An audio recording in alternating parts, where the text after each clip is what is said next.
Good morning! Welcome to my channel, Jobros Kitchen. Magpapaksiw po ako ng maliliit na isda. Ayan, nilatag ko na dyan. Nilinisan ko yung isda na maigi. Tinanggal ko asang, tsaka yung tiyan. At inugasan ko sa asin. Ayan po mga guys. Lalagyan natin ng mantika. Ayan. Ayan. Tapos, lalagyan natin ng sili. Ayan mga guys. Tapos, lalagyan natin ng halo-halo na to sibuyas, kamatis, yan, luya.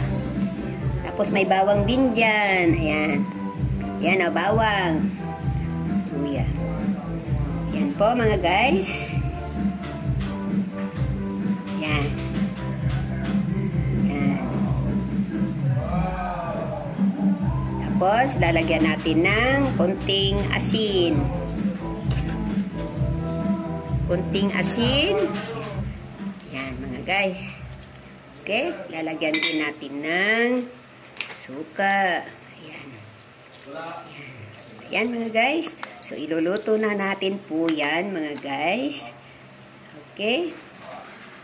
Natin ng pamintang durog. Ayan po mga guys.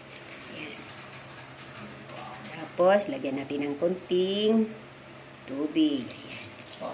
So, ayan. Tatakpan muna natin at ito'y ating niluluto na. Okay? Yung niluluto natin paksiw mga guys. Ayan. Ayan po. Tatakpan po natin. Balikan natin siya mamaya. Check natin yung ating paksiw. Ayan. Guys, ito na yan mga guys. 30 minutes past. Ayan. Thank you for watching. Please like and share. Comments below.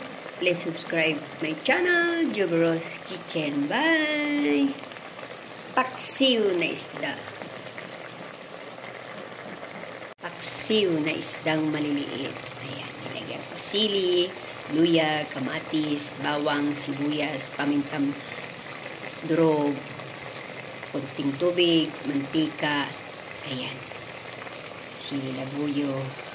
Ayan mga guys, paksiw na isda. Yan. Luto na po yan mga guys. Okay na to.